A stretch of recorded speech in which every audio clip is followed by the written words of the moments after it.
The college football experience, Georgia Tech Yellow Jackets 2024 season preview episode on the Sports Gambling Podcast Network is brought to you by Underdog Fantasy. Underdog's giving away $15 million in Best Ball Mania 5. Yes, they just had added college football best ball, folks. So what are you doing? Sign up. And when you do, sign up with the promo code TCESGPN to claim your first-time deposit offer of up to $250 in bonus cash. UnderdogFantasy.com, promo code TCESGPN. We're also brought to you by Rhythm. Rhythm has the best AI picks and projections, and their football models are almost live. Claim your free 7-day trial period today by going to sportsgamblingpodcast.com/rhythm. That's RITHMM. That's sportsgamblingpodcast.com/rhythm. And remember, as always, folks, to let it ride. This is Jerry Glanville, and you're listening to SGPN. Let it ride, brother.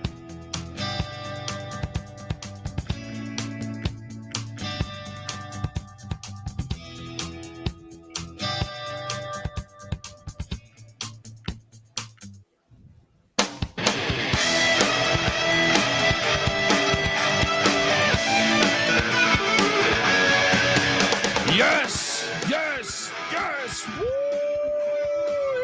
Welcome to the college football experience. Georgia Tech Yellow Jackets 2024 season preview episode. Always great to be talking about a team that once beat another team by 222 points. So love talking about the Rambling Wreck. And when I first started getting into college football back in the late 80s, early 90s, Georgia Tech was winning national championships.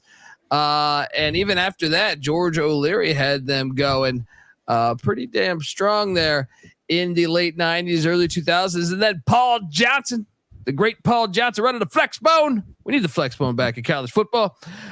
He did great things as well, winning a couple Orange Bowls or making a couple Orange Bowls. We're going to talk. Great run there. Oh, yeah. Oh, yeah. We're going to talk all about this year's team, break down the offense, defense, special teams, go game by game on the schedule. But before we do that, I want to tell you that if you're probably wondering just who the hell you're listening to, and that's fair. My name is Colby Swinging Database Dad, a.k.a. Pick Dundee, a.k.a. Cap Bozo. That's not a pick. This is a pick. He was raised in the land down under, where a man thinks on his feet, speaks with his fists, and lives by his wits. When Dundee happened, he was a superstar. He's the kind of guy that would drink a gallon of gasoline so he could piss in your campfire. You could drop this guy off at the Arctic Circle wearing a pair of bikini underwear without his toothbrush, and tomorrow afternoon he's going to show up at your poolside with $1 million smile and a fistful of pesos. I do got $1 million smile and a fistful of pesos. All right, especially when I'm betting on college football. What's up, buddy? That's got to be the greatest quote of all time. You are the type of dude to drink a gallon of gasoline and piss in your campfire. You got to do it. They say Brent Key is the type of guy to do that. All right. Well, my question is, what is the result of that? He just makes your campfire better? Does he fuck your campfire up? Yeah, I'm assuming that you're standing around the campfire and just like fire's being blown into your face. Maybe, I don't know. Right. You would think the fire would follow you, maybe, to a bad area. He turns his dick into a blowtorch. That's the kind of guy you are. Yeah, I don't know if Brent Key is that type of guy, but I don't know where this conversation is going. It's going off the deep end to start. I am joined by my co-host. Give it up for former JMU Duke defensive back, the burrito eating, sideline kiss stealing, wheeling and dealing, Patty C in the place to be. Hi-oh. Well, let's get it going, man. Yeah, boy. Let's get it going. Come on, Yellow Jackets. You're in hot Atlanta. All right. Should be dominating. Talking about this for a long time. I mean, somehow Georgia Tech finds itself in the far background in this conference realignment picture, despite being an original member of the SEC and being in the biggest city of any of this and teams that are in the conversation for realignment. And winning a national championship in the cable TV era. Yeah. You know what I mean? Like that, like TV networks are just changing the sport every single day. And you would think they would look back. I know that was like early cable TV was like first decade of cable TV or so, but still it was not that long ago. Yeah. I mean, like I said, they played in Orange Bowls in the 2010s. They played in major games with George O'Leary too. If you've looked at the trends in recruiting, the state of Georgia, the amount of talent has only skyrocketed. Now Georgia, despite being significantly smaller from a population standpoint, is nipping at the heels of, California, Florida, and Texas in terms of being the number 4 most talented state.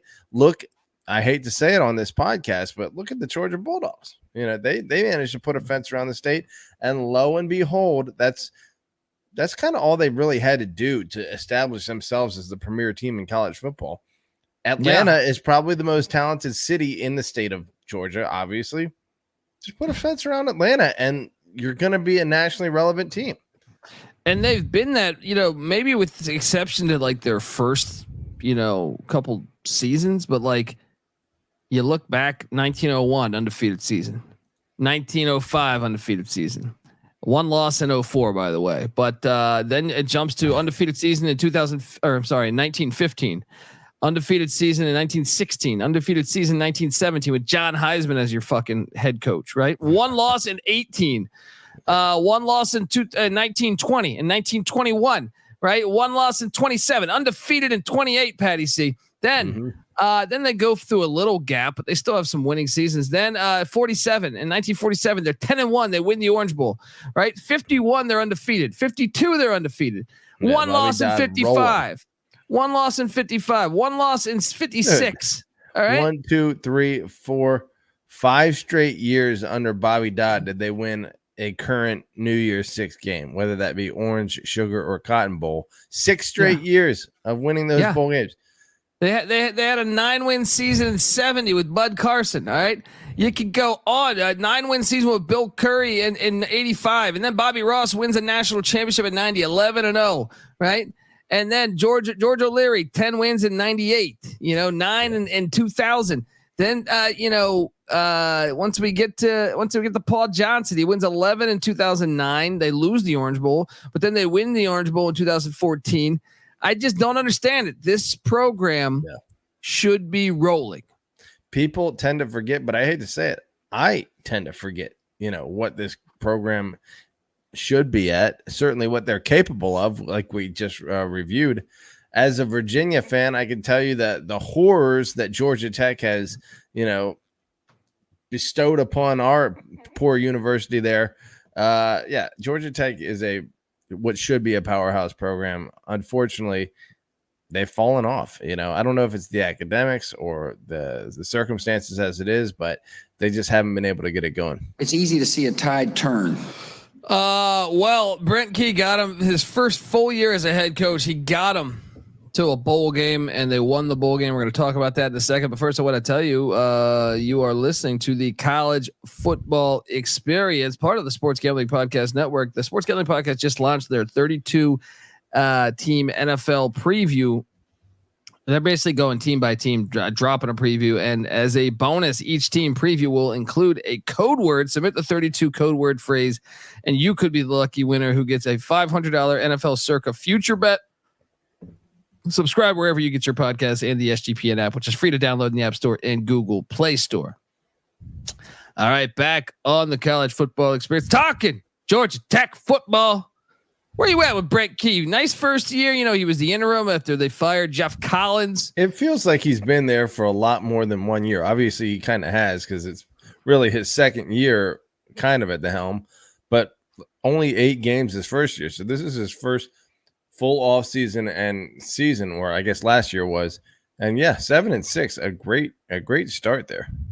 Not only 7-6, you look at they're probably kicking themselves for that Louisville game where they were up at halftime, I think it was, and then Louisville just stormed back in the second half and got the win. They lost to Bowling Green, kicking yourself just because of that. Yeah. But they kept it within 8 with the Georgia Bulldogs. Yeah. So it's a major step in the right direction. Got one of the most hilarious wins in program history against Miami. Yes, that's true. That's a good point. That is one of the best wins ever. A good win against North Carolina, shellacked UVA. They had a nice end of the season. When they win 4 of their last 6. So yeah, got UCF in the bowl game. And when are they going to go back to that logo, Patty C? Which one are we? Oh yeah, the Rambling Wreck. That thing is a thing of beauty. They do this stupid deal where they play at the Mercedes-Benz Stadium. I can't help but think someone shared this on Twitter the other day when they blocked Florida State's kick under Paul Johnson and returned it for a touchdown on the final play of the game. Yeah. I can't help but looking at Bobby Dodd, which by the way, one of the most classic stadiums in American history, you know what I mean? As far as for a football game. Yeah. It is rocking so much with students. Like go watch that video. And you're like, good God, this is perfect. This is college football. Yeah. I mean, it shows what Georgia Tech, what that environment can be, but it is never that at lately. The Falcon Stadium. Oh, it's never that. Playing at the Falcon Stadium, whoever made that deal should be fired. Yeah. I read his statement that he goes, we want to play at we are Atlanta's team. We're going to play at the pinnacle place for Atlanta. And I'm like, you have Bobby Dodd Stadium. You have like the most legendary, one of the most legendary stadiums in existence in the world when it comes to the sport of football.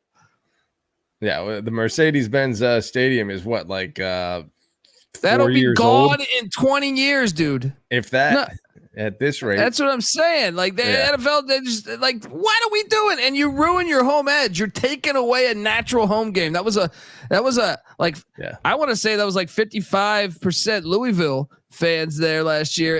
And we see this year, we'll get to it, but Brent Key, parked right in downtown with the Atlanta skyline in the background at Bobby Dodd. Utilize it. Take full advantage. Play your biggest games there. Yeah. I mean, it's just insane. But the OC is Chris Winkie and Buster Faulkner. DC is Tyler Santucci. I mean, we'll see. What I like is that he's one of the, like, he is a Yellow Jacket. He played under George O'Leary.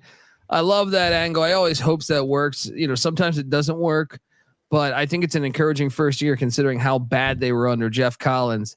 And everything. I think it's got a far better track record than college basketball does. College basketball, hiring a former player. I think in college basketball, you have to be ready for the day in, day out grind, playing a game every other day. Those almost always seem to fail. Not always, but more often. But in college football, it seems like more of a 50-50 bet. So far, I think you're right. Brent Key has promise. Yeah, I agree. And subscribe to the College Basketball Experience too. We're going to talk about those Yellow Jackets with Damon Stoudemire year 2. Patty C, what is the worst loss that we do this with every Power 5 team, just FYI. What is the worst? We have 2 pages of this, by the way, since 2000. Bowling Green last year was pretty damn bad. There are a few. You mentioned Bowling Green, the Citadel State on the schedule. Oh yeah. And the Citadel, that's got to be the one. But getting shellacked by Middle Tennessee, no, nothing to. How about losing at Temple 24-2? That's it. That's it right there. The best one about the Citadel was Jeff Collins mimicked. You remember spring ball? He mimicked he comes out in the flex bone, and then they audible to the shotgun. They call it off. It's basically his symbolic, basically saying like "fuck this." We're coming to play 2020 or 2018 football. The best part is that year or the year after, I forget which one. The Citadel, who runs the triple, comes in there and beats their ass. Fucking ridiculous. Yeah, Paul Johnson. Look, they should go back to the flex. But if this doesn't work with Brent Key, go back to the flex bone. Patty C, look, before we break down this year's offense, I want to tell the folks out there that the College Football Experience is brought to you by Underdog Fantasy. Yes, Underdog just launched their Underdog Streaks. Hit your first 2 pick'em entries, and then Go streaking. All right. Bring your green hat. If you can get an 11-0 run, you can win 1,000 times the amount of money you enter. Plus, Best Ball Mania is live with $15 million in prizes. Like I said, Best Ball college football is finally here, folks. We're going to do some episodes on that, dedicated to that here on the college football experience. So check out that. You can now use specials and boost on all flexed entries too. So sign up. And when you do, sign up with the promo code TCESGPN to claim your special pick plus first time deposit offer up to $250 in bonus cash. UnderdogFantasy.com, promo code TCESGPN. We're also brought to you by OddsJam. OddsJam is your one-stop shop for beating the sports books. OddsJam uses millions of data points across every U.S. and Canadian sports book to show you the best value plays for your money. Their line shopping tools show you the best price for any bet you want across countless sports books, not just the big ones like DK and FanDuel, but Bet Online, Cut, Bovada, and much, much more. And their arbitrage tool will find opportunities where you can bet both sides of the same prop on different sports books to guarantee a positive ROI. If you're interested in trying out OddsJam, you can get a free 7-day trial. Go by going to oddsjam.com, use that promo code SGP, and don't forget, you better enter that SGPN promo. By the way, promo code SGPN to get 35% off your first month. So do that. Check out OddsJam. All right, we are back talking Ramblin' Wreck. I mean, they beat a team 222-0, Patty C. How is there not a 30 for 30 on that? Cumberland. How is there not a 30 for 30 on that? This is why ESPN fails. I want a 30 for 30 on that. And how many points per quarter is that? That's like 60. Dude, 60-ish? I want a 30 for 30 on that game. I want a 30 for 30 on the defensive coordinator. Right? Because there's 55 points per quarter. So I don't think he lived. I don't think he lived that night. I think he jumped off a bridge that night. Because I just feel like, dude, I would have. There's no way. I like to think I'm an honorable guy. There's no way I'm still there in the fourth quarter. If I'm the DC, calling it. I actually think. What was the score after the first? Challenged. What was the score of the first? Now I got to go look up the box score for Georgia Tech. I'll let you know exactly when I would have quit the team as a DC, and I would have called all my players pieces of shit. I would have said, "You're all useless, and I'm useless too," and I just would have walked off. You would have found me at the closest bar to Bobby Dodd Stadium. It was 63-0 after the first. I think I would still be there in the second. I'd still be there in the second. 126-0 at halftime. Somewhere in the second, I would have been gone.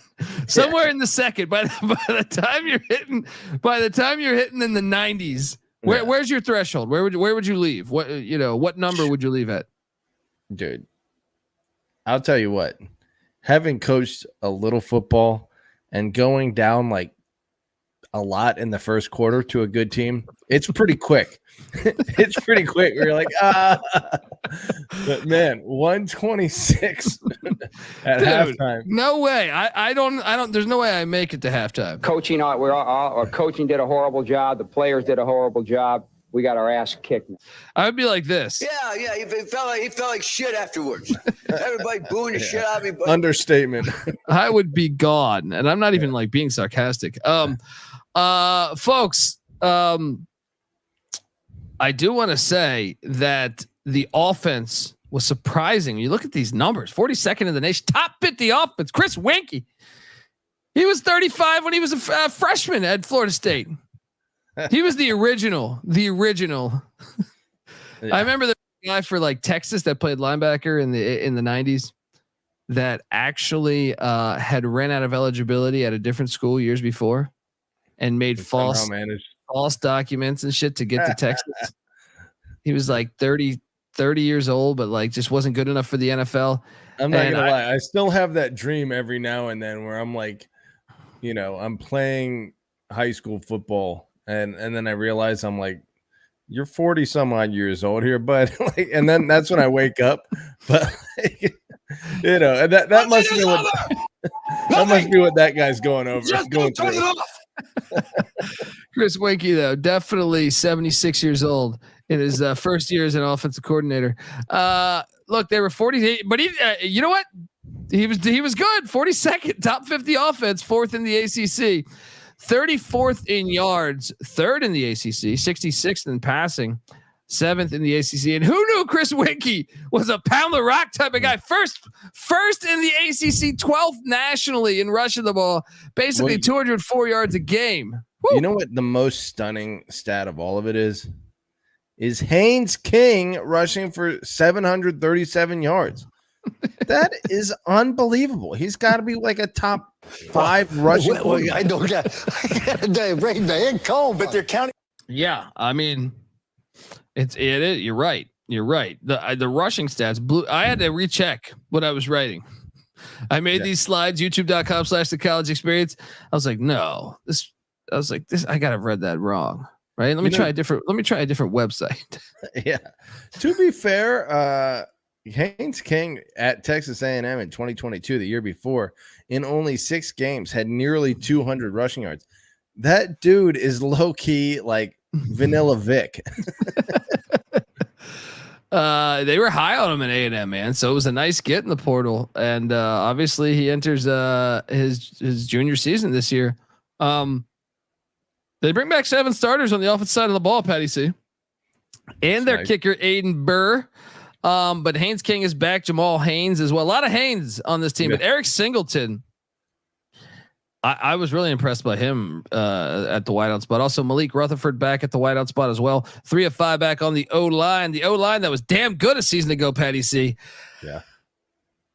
Where are you at with this offense? I mean, I know we're going to talk portal in a second, but 7 starters back on a top 2 rushers, top 2 receivers, and 3 out of 5 offensive linemen back. Am I sleeping on him? I know NC Nick's high on Georgia Tech. Maybe I'm sleeping on him a little bit.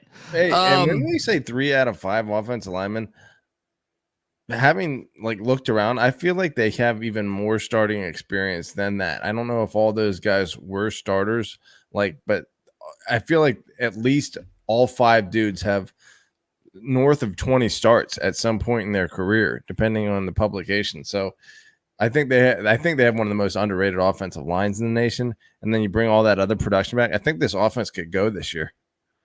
Yeah, Joe Facili also 8 starts a season ago. I didn't even give him the credit of a returning starter, or maybe 8 starts in his career. They did lose some pieces on the offensive side of the ball, but not a ton, man. I mean, Zach Gibson, who was the former Akron quarterback, he heads off to Georgia State, stays in Atlanta. Tyler Gibson to Biff Poggi, who's a fucking legend at Charlotte. Am I crazy? Just like, okay, Mississippi State gets Ryland Goad at the tight end spot, no relation to Tim, and I'm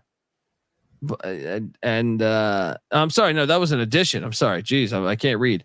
They went out and they added Ryland Goad from Mississippi State at the tight end spot, as well as Josh Beadham from Michigan and Keelan Rutledge, no relation to Jeff, at Middle Tennessee.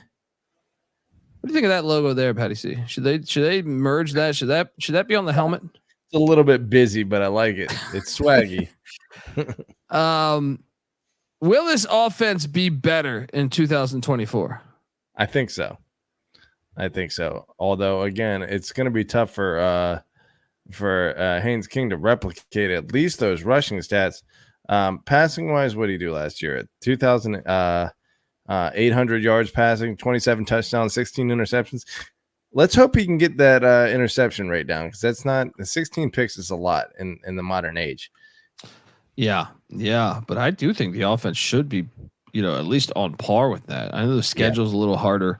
I would say improved. But the schedule is harder. You're right. Look, want to talk defense, but before I do that, I want to tell you that the Georgia Tech Yellow Jackets Buzz Sting 2024 season preview is brought to you by Rhythm. If you're not checking out the AI picks and props from Rhythm, you are missing out. They just killed it with the British Open, and now their football models are about to drop. You can customize your own betting models easily using Rhythm's tools. Claim your free 7-day trial period today by going to sportsgamblingpodcast.com/rhythm. That's RITHMM. That's sportsgamblingpodcast.com/rhythm. We're also brought to you by Circus Survivor and Circa Millions. Yes, Circus Sports is back with Circus Survivor and Circa Millions, giving away $16 million of guaranteed prizes. Look, if you don't have a trip booked yet for Las Vegas before football season, Ultimate Contest is a great weekend to go out. You can kick it with my pals, Ryan, Real Money Kramer, and Sean stacking the money green, and enjoy some of the open bar events at the greatest sports book in the world, August 22nd through August 24th. Use the promo code SGP15 also to save you 15% off your hotel room for that weekend. Sign up in person at Circus Sports between now and September 7th. You can use a proxy to play from anywhere after that. We even have a deal with footballcontestproxy.com to save you $50 with the promo code SGP. So hop on over there and let it ride, people. All right, we are back talking Yellow Jacket football. The defense, Patty C. Well. And I did want to hammer home Jackson Hawes is the tight end that I know they're raving about as well.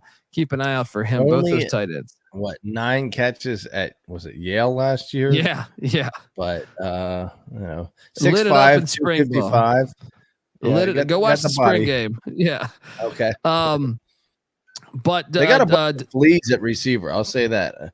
I don't think a single dude that they're bringing back that is projected to get big numbers or that had big numbers last year is over 6 feet, and 173 pounds for their top 3 receivers is the max. So expect a bunch of little fleas, but I guess Jackson Hawes with his 6'5", 255 frame is the nice change of pace to be able to throw a check down to. Yeah. Defensively, 94th in the nation in scoring per game, giving up about 30 points per game. That was second to last in the ACC. When it comes to yards, they were dead last in the ACC, giving up 437.1 yards per game. 53rd in pass defense. That was 8th best in the ACC. Remember, there was 14 ACC teams last year. They were dead last in rush defense. I don't understand this. They have the number 1 rushing offense, but the dead last rushing defense, 221.3 yards in the ACC. 128th in the nation. Like basically one of the worst teams in the whole country in rush defense. It's weird too, because at 7-6 last year, it's not like you can really blame that on the other team always being ahead and just pounding the rock. And, that skewing the stats toward their rush defense being, particularly bad. It's like, no, they actually won more than half of their games, but their pass defense is average to above average at 53rd. Their run defense somehow miserable. But I will say, when we look at the transfer portal, it looks like that's kind of what they try to address. Yeah. Look, they have 7 returning starters and their punter David Shanahan's back, but look, they bring back 3 on the defensive line, 2 in the linebacking core. Their corner Amari Harvey, safety LaMiles Brooks. I mean, 7 back is encouraging on a team like that won 7 games a season ago, even if those numbers are bad. 4 tacklers, that's nice. But they did lose Kyle Kennard to South Carolina, Daquan Dowse to Michigan State, Eddie Kelly to Missouri. Yeah, Kennard and Kelly were their top 2 sackers, so they're going to have to find a way to get some more pressure this year, replace that production. Well, and then Keenan Johnson heading out to the Utah Utes, say with KJ Wallace going to UCLA. They took some hits, but I mean, all right. I mean, 7 starters back is still 7 starters back. Yeah, all things considered, in the modern era, if you're only getting a couple guys plucked away, it's not too bad. Yeah, I think they also had a couple other guys. Those guys right there. YouTube.com/the college experience. They did go out and get Romello Height from USC, as well as Ayo Tafasi from Florida State, Thomas Gore from the Miami Hurricanes, Jordan Vandenberg from Penn State, and then in the linebacker core.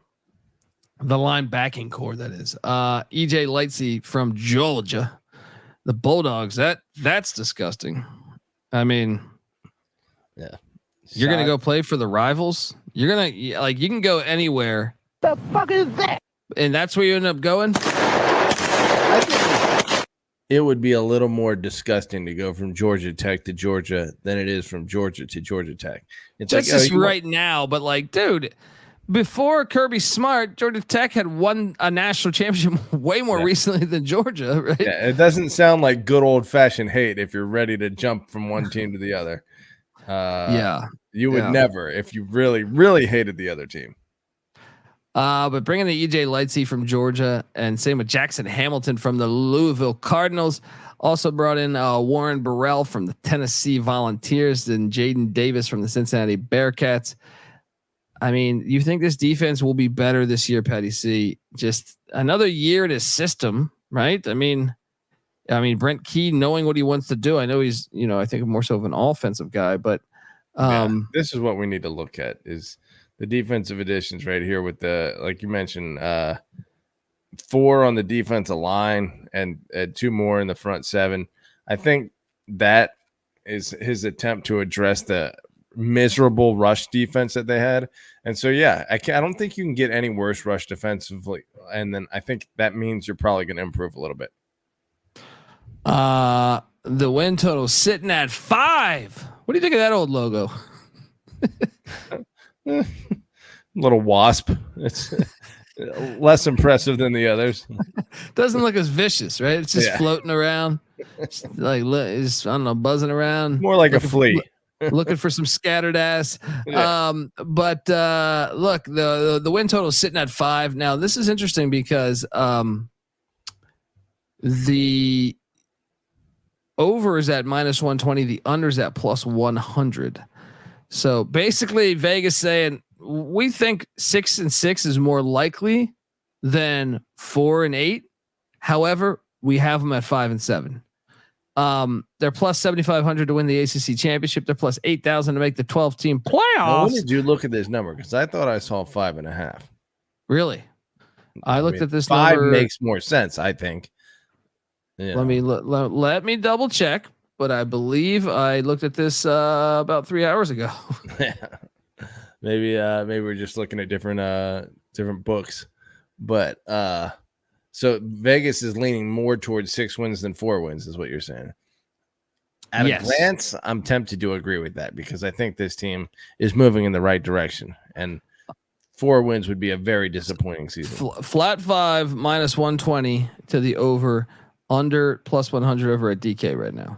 All right, well there it is, flat 5. So, are you surprised by that number after a nice 7-win season? Now the bowl game obviously doesn't count. They were 6-6 in the regular season, so they'd have to pull off that upset. And they did have that Miami game, so like they probably should have been 5-7 last year. Having peeked at the schedule already, no, I'm not surprised. But if I hadn't, then I'd be a little surprised because I think they're going in the right direction. Let's talk about that schedule. We're going to Dublin, Ireland. Week 0 to take on Florida State. Man, I was thinking about this game as I was previewing this. They could win this game, dude. They could. Like, it's a 13-point spread right now, right? Yeah. That's way too many points for a Florida State team that lost a shit ton of production, right? Yep. It's just way too many points. Like, I think people think like Florida State was like they're thinking they were like Saban's Alabama teams. Like Florida State, they definitely like squeaked by some teams last year, man. I know some of that was quarterback injury late in the year, but like there was some, and that was with a super senior ridden team. Like Jordan Travis was in college like 30 years. So like my point is like, 2-point win against Boston College, overtime win against Clemson. They did whoop some ass in between there. 7-point win against the U, 9-point win against Florida, 10-point win against Louisville. I know the Florida and Louisville games were without Travis. But even with that, like 17-point win against Pitt, it was 24-7.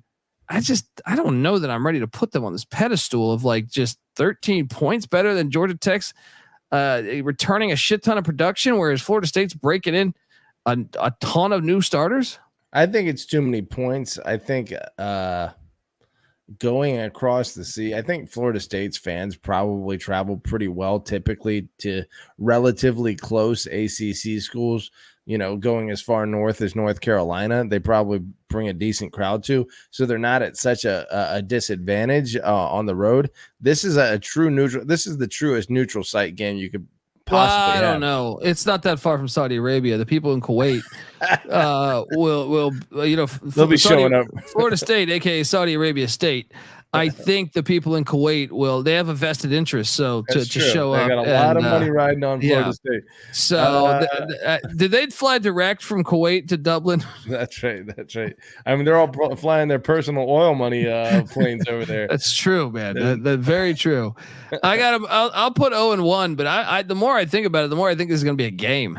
I think it will be a game too. I mean, DJU, there's going to be some probably at least a quarter or two worth of working it out with that offense, and Georgia Tech seems ready to take advantage of it. So I wouldn't be surprised to see a tie game at halftime. We'll see. But then they come home. Florida State. Well, then they come home and they get the Panthers of Georgia State. Now, luckily for Georgia Tech, like mid spring practice, Georgia State's head coach is up and quits and takes the tight end position at South Carolina. I honestly think if it wasn't for that, they would have lost this game. But now, and a bunch of players hit the portal too after that. Now it's a win for Georgia Tech. Even if Bobby died, you would have given Georgia State. It's not like it's a long. I just feel like Georgia you come back from Europe. Coming back from Europe, it takes me like a couple of days to adjust to the clocks, and then you have a little brother that has a history of winning. They won at Tennessee a few years ago with Sean Elliott. Yeah. But now he leaves. So we already touched on this with the Virginia Tech versus Boise, the JMU game back in 2010. It's you go and you have a disappointing first game, whether it be a close loss or a blowout loss, whatever it is, and you come home and you think you're gonna win an easy one, but you got a team licking their chops, playing their Super Bowl. Well, dude, and that was DC. Like they're coming back from fucking Dublin. Yeah. You know what I mean? Like, but I do think it's so much more winnable now. So I will say 1-1 in their first two, and then they head up to that filthy Carrier Dome. This is probably the most interesting game on their entire schedule.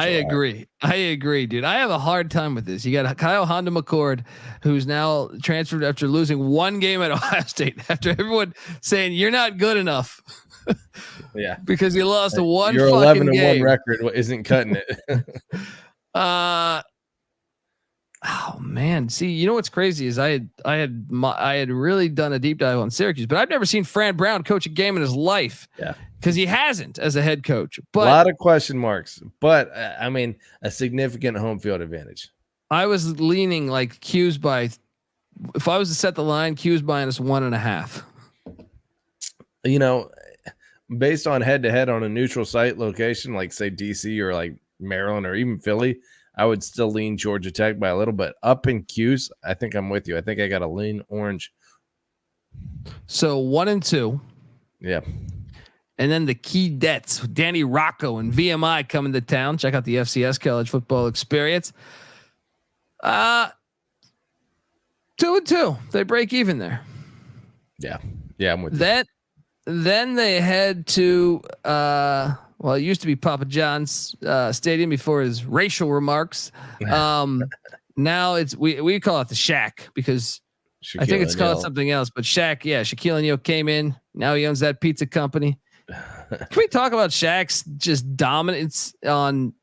He's like the General Car Insurance. He dropped a platinum record back in the day. He had a video game called Shaq Fu. Yeah. He had a successful movie in Blue Chips and Kazam and shit and Steel. Right? Wasn't he like? Didn't he play Iron Superman or something at one point?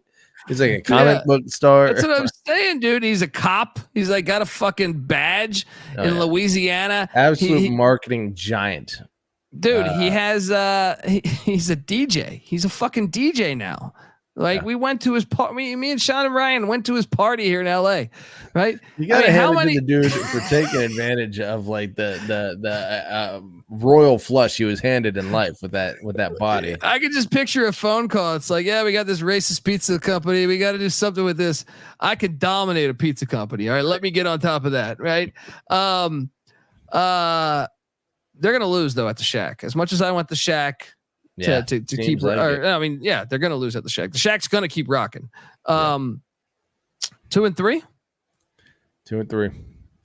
First bye week on September 28th. Then they're home to the Duke Blue Devils and Manny Diaz. Win. Duke coming off their biggest game with North Carolina the week before at home, then having to go to Georgia Tech. I'm going to give that one to GT for sure. Me too. That's 3-3. And then they head to Chapel Hill. I know we're going to preview North Carolina right after this, but buddy, what is it about Georgia Tech that completely fucks with North Carolina? What I want to look at their recent history. Even their terrible years under Jeff Collins, I feel like one of those years Mac Brown had like North Carolina off to like an 8-0 start, and then you're playing like a 2-win Georgia Tech team, and Georgia Tech scored like 50 on them. Georgia Tech leads the all-time series 33-21 with 3 ties. And of late, it looks like 3 straight for Georgia Tech. That's surprising. That's what I'm saying. There's something about them, dude. Georgia Tech's won 5 of 6. Yeah, 5 of 6 against. That is shocking, actually. Yeah, I mean, they've won their last 2 in Chapel Hill, man. Here's the thing. I think Notre Dame is in a letdown spot against Georgia Tech. I think Miami, even though they should be super up for this game, seems like Georgia Tech gets the better of them often.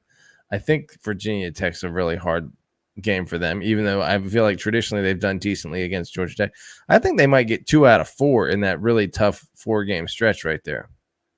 Hold on. So at North Carolina, home to Notre Dame and the Notre Dame game is that stupid game at Mercedes-Benz that they keep trying to fucking do. That's going to be a Notre Dame crowd. They're definitely going to lose that game. Yeah. It's almost like 3 road games there. Yeah. I'll go 1 and 2 in that 3-game stretch right there. Okay. And then what about Miami at home? Oh man, they could. I just feel like Cristobal is going to have this one circled after last year. Oh yeah. You have to figure it. Look, I'm going to go out on a limb and I'm going to give them 2 here. I'm going to give them 2 out of that 4, which is, it's probably being a little generous, but I just feel like Georgia Tech's the kind of team that does that. Brent Key proved that last year. He's going to win a game you don't expect him to win. And so maybe 2 here. I'm going to have them going. So we had them going into this week. A win over Georgia State, a win over VMI, a win over Duke. 3 and what? 3?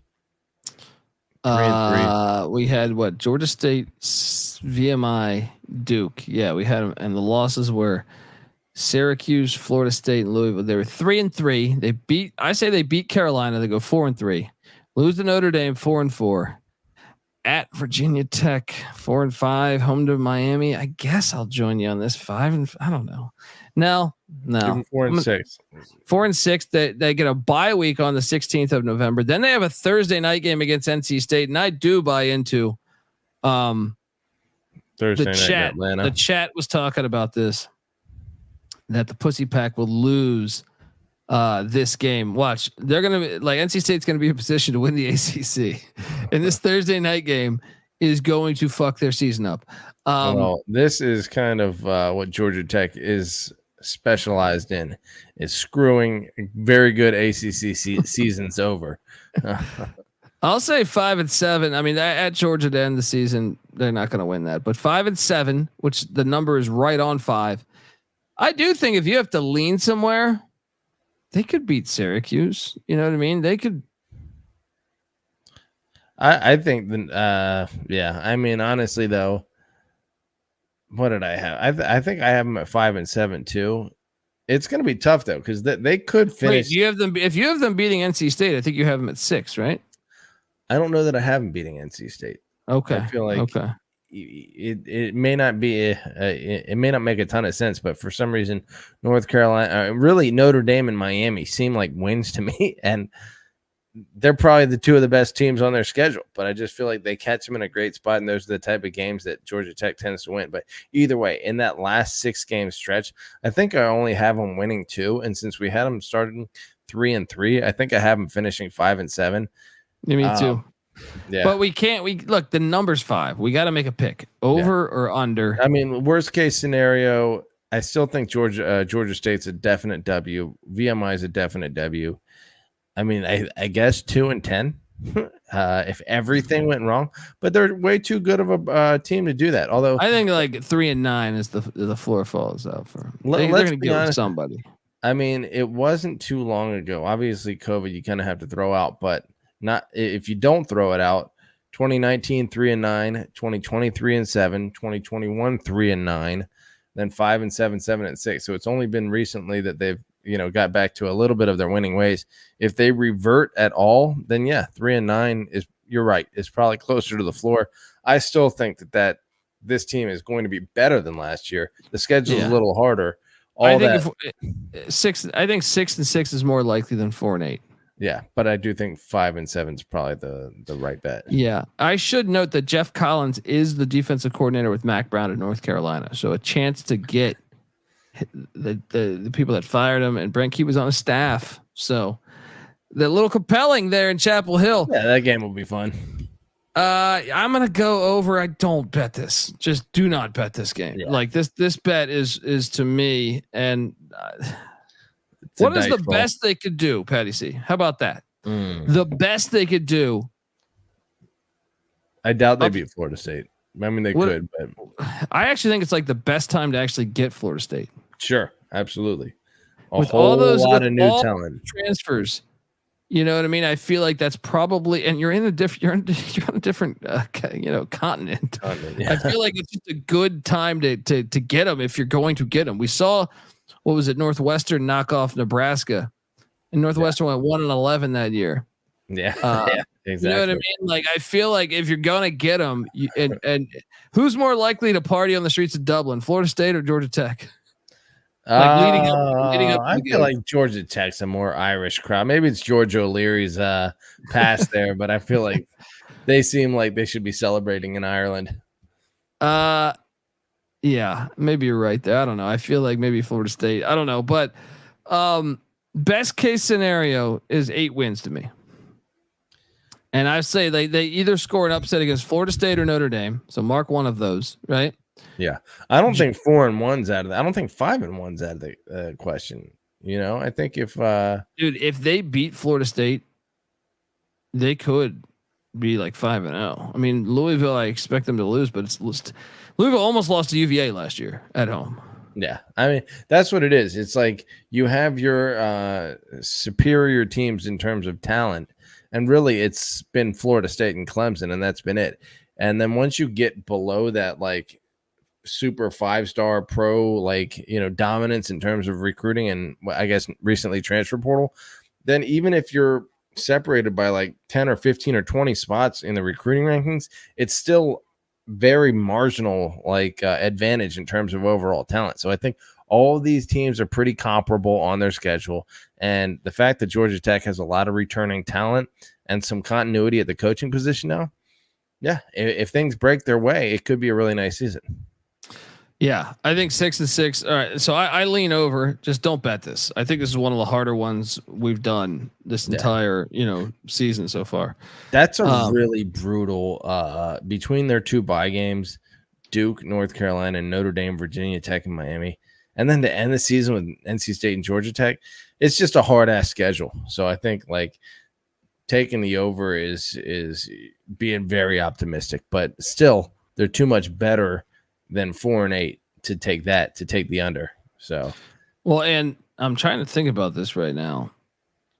I can't remember if Georgia State went bowling or not last year. The reason why I bring that up is I know VMI is an FCS, and they're not that good of an FCS, but there's a shot that every team they play was a bowl team a year ago. If I'm pulling up Georgia State right now. I can't remember. I want to say they missed out on a bowl. But no, they made a bowl. They made a bowl. Yeah. So wait, Florida State bowl team, Georgia State bowl team, Syracuse bowl team, Louisville bowl team, Duke bowl team, North Carolina bowl team, Notre Dame bowl team, Virginia Tech bowl team, Miami bowl team, NC State bowl team, Georgia bowl. Jesus. Yeah. It's tough. Wait. Tough. So VMI is FCS. The so only they obviously one. Can't. Yeah. What Duke was? Yeah. Duke won 8 or 9 games. Yeah. They play 11 bowl teams from last year. Yeah. Okay, maybe do the How do they get dealt this hand? I don't understand, man. Brutal. At least they're getting this though. Let me, if I'm gonna shit on that, at least they're getting. Let me just quickly count if I can. They're getting 3 new head coaches within their first 6 games. So there's that. That's nice. Yeah. Let me ask you this: which of their Notre Dame is a non-conference. That's a tough non-conference schedule. Georgia, Notre Dame, I guess VMI, but you get 2 playoff teams. Yeah, and you're that's why they're not doing themselves any favors. Georgia is unavoidable, but please, I guess to an extent, Notre Dame is unavoidable because they're just part of that rotation. The ACC, yeah. Oh man, oh, well. I don't know. I'm still sticking to my gun. 6-6 is more likely than 4-8, but man, that's brutal. I'm on the over. Patty C's on the over. Give Patty C a follow on Twitter at Patty C831. I'm on Twitter at the ColBD. The College Football Experience is on Twitter at TCE on SGPN. As we continue on this journey, breaking down all 134 college football teams like we do each and every year. And look, if you're new to the pod, that's not all we do. We talk college football year round. We talk college basketball year round on the College Basketball Experience, college baseball. You got it all. College baseball experience. Check it all out. All those come together as one on YouTube, youtube.com/the college experience. Also check out the Stadium Heads podcast. Bobby Dodd Stadium is an incredible stadium. It is so underrated, criminally underrated. You're going to want to listen to the Stadium Heads podcast. Today, Colby's partner on the Stadium Heads podcast, Michael Barker, who is obviously the stadium guru probably in the world as it relates to college football, was showing pictures of Georgia Tech. They built on the wooden steps of Georgia Tech, Bobby Dodd Stadium, the bleachers right on top of that. And there's a little space so you can actually go and see the old bleachers. Pretty incredible. Yeah, it's the oldest FBS stadium in the nation. When was that thing built? I feel it was like 1910 or something. I don't even know. I think it was like 1910, somewhere around there. And one of the things that's great, unlike the No Fun League, the NFL, is 1913 they broke. Yeah, it's an old ass stadium. Well, dude, when you think about that Cumberland game happened there, that's what I'm saying. I love that. And part of the reason here's why I don't understand the NFL or current going to tear down and what Northwestern's doing with their stadium. In baseball, you talk to someone, I got a text this past week saying, dude, I'm going to Fenway. Been wanting to go to Fenway my whole life. Bucket list trip. Yeah. Right. And part of the allure of that, or Wrigley, or where, of those stadiums is you're like, hey, Babe Ruth hit a dinger here, or, I'm in this place where all this history happened. John Heisman coached here. That's what I'm saying. You're John Heisman, Paul Johnson, Bobby Ross. Like I said, Jerry Glanville. I did the intro. Jerry Glanville. I mean, there's so much history there. Even if you think of the away teams that have came in there. Yeah. And scored and played in that stadium. It's Rudy sacked someone. Yeah, no, that was in South Bend. Okay.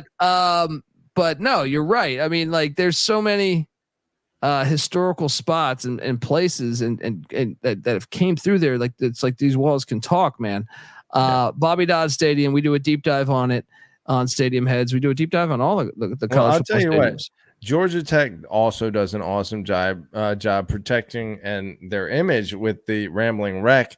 That's a Model T essentially. It's a decked out, pimped out Model T.